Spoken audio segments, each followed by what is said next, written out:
Hey, good morning. I'm Patricia Murphy. It's Memorial Day. This is Seattle Now.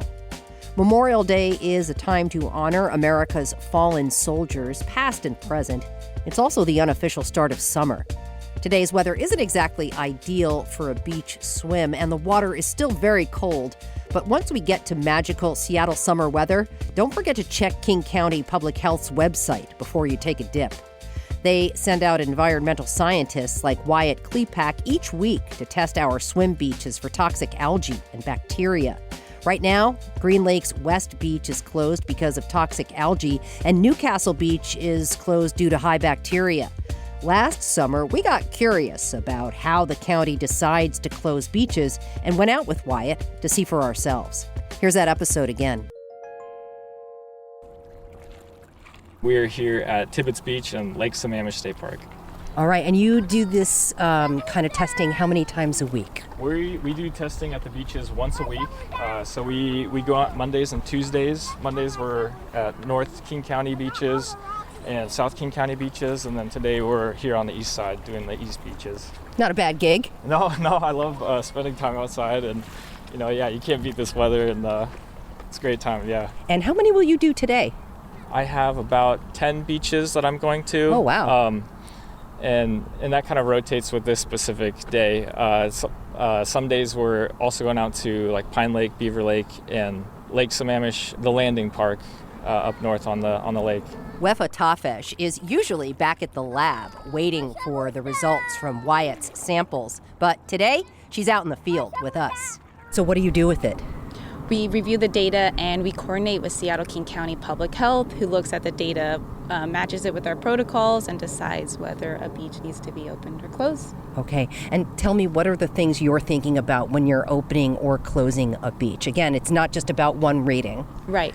They're taking 3 samples at the beach, so we're looking at each of those samples, and if there are multiple high samples within a day, then that usually leads to a beach closures. If there is a single high sample, then we look at our 30-day metrics, so we have the geomean, and we have to look at how many other samples have been high within that last month.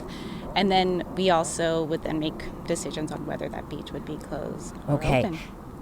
It's funny because what I'm hearing is there is a safe level of bacteria in the water. Tell me how you think about that. Seattle King County Public Health has established that. But generally what it comes down to is they've looked at bacteria levels and they've decided the risk of illness and associated that. And so we are closing to prevent that risk of illness. Okay. What causes high levels of algae and E. coli in our lakes? Yeah, so when we're thinking of E. coli and bacteria, we're really looking at small localized poop problems. So that's usually something that's along the shoreline. So those notes that you collect that tell us like what's happening around the beach is really helpful. Usually it's something like poop from pets, humans, or wildlife that is washing into the shore. And it's usually small localized problems. Okay, and then there's an algae, sometimes a toxic algae issue. What causes toxic algae or even just any algae in our water? Yeah, so toxic algae is going to be a problem when you have the right combination of temperature and nutrients, specifically phosphorus, within the water. And so we typically see them in late summer or early fall when we get a lot of heavy rainfall and we get a lot of nutrients that are washing into the lake. So, and then the weather is typically still warm at that time, so we may be seeing blooms. With algae, it's very visible. You could see a green scum. It could look like numerous different things. It could be like spilled paint, cloudy in the water. It could look like clumps of bright green algae.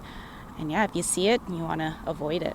What makes these things dangerous to swimmers and paddlers? Algae, you can tell by looking at it if it's going to have high toxins. The only way we could do that is by collecting a sample and taking it to our lab. And we don't know as scientists when algae goes toxic. So the rule of thumb is when in doubt, stay out. So you just want to avoid it. Pets are particularly susceptible to toxic algae because it gets on their fur. They like to lick it off. It has like a sweet taste to them, I've heard. So you want to particularly keep your pets away from those areas of scum. How long have you been with the county? Since 2019. Okay, so you've been around a little while. Have you noticed a change in the way the number of beaches closing What have you noticed over the years? Yeah, we haven't really seen much of a trend. So bacteria is very variable. We have really good data for the past 6 years, since from 2019 and on.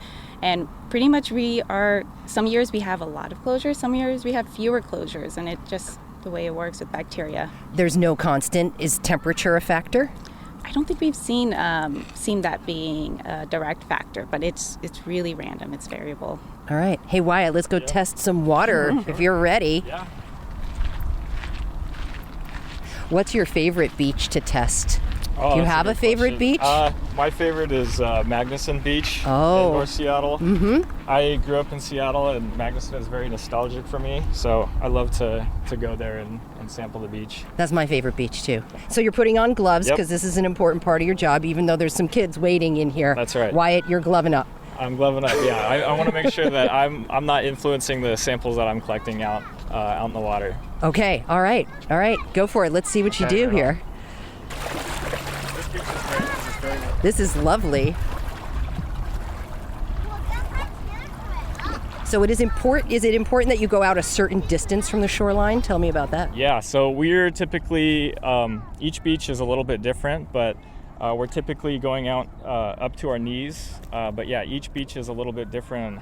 The thought behind that is that this is the area that the kids like to hang out, and it's also where deep water swimmers will enter the water. So this is kind of where it captures both types of swimmers that will be using this type of water.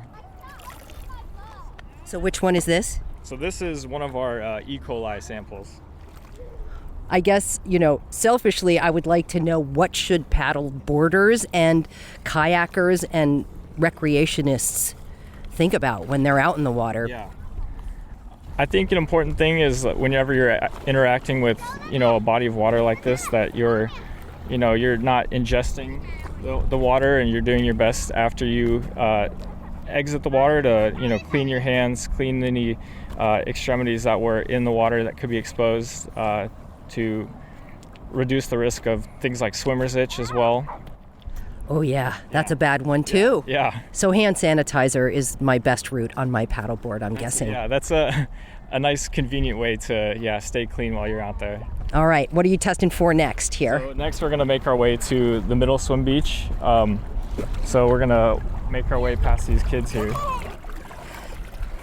These little guys depend on your reporting to keep their bodies safe in the water, Wyatt. So here we're at the middle of the beach, so we're going to collect another E. coli sample as well as our algal toxin bottle. Now here's a question. If you test up in North Seattle and shut down Matthews Beach, which happens quite frequently actually, Matthews Beach is often closed, why isn't Magnuson closed as well? How does that bacteria stay at Matthews Beach if it's just one body of water?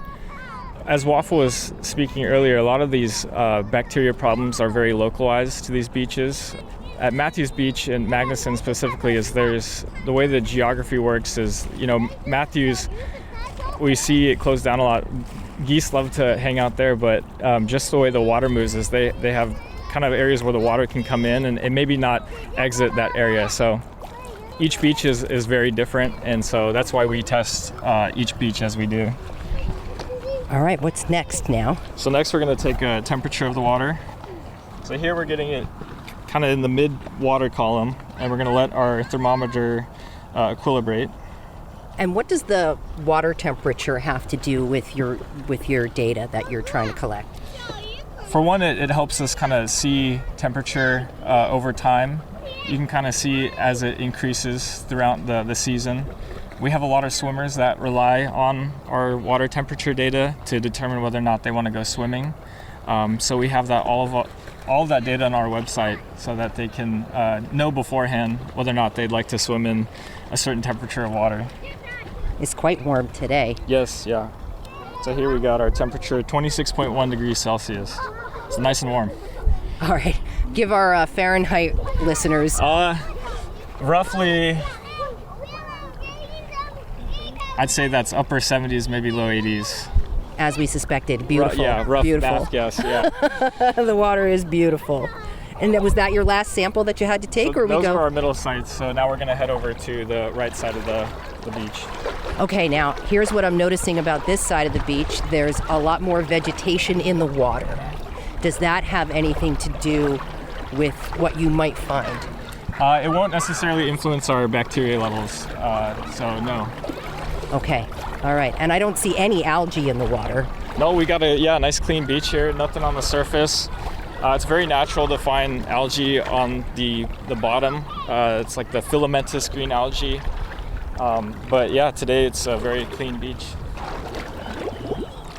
Okay, so how many ounces are in those bottles, Wyatt? These are 250 milliliters. Okay, that's right. Y'all scientists are all metric. Yeah, that's right. So those are our bottles that we've collected. We've got our temperature, and so that kind of concludes what physically getting in the water and collecting samples looks like. So what happens now? So here I'll transcribe some notes of what time I collected these samples and any notes about how many people were in the water, interacting with water, swimming, wading, looking at how many waterfowl that we saw. We can walk along the shoreline here to see if there's anything noticeable worth noting that could contribute to the results that we see. So you really need to consider the environment when Absolutely, you're reporting. Yeah. Great.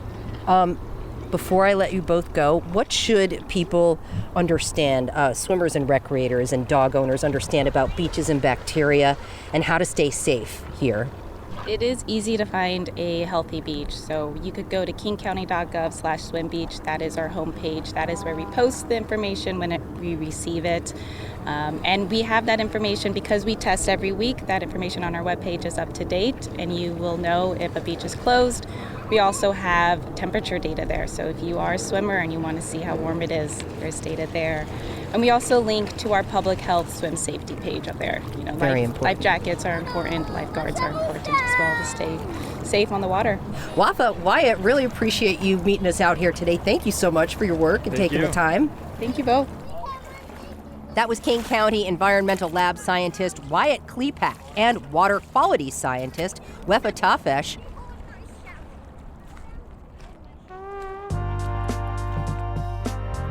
Thanks for listening, and be sure to look for updated water quality results by Thursday morning. Today's episode was produced by Brooklyn Jamerson Flowers. It was edited by Caroline Chamberlain Gomez. Our production team also includes Andy Hurst, Vaughn Jones, and Paige Browning. Greg Kramer does our theme music. Seattle Now and KUOW Public Radio are members of the NPR network. I'm Patricia Murphy.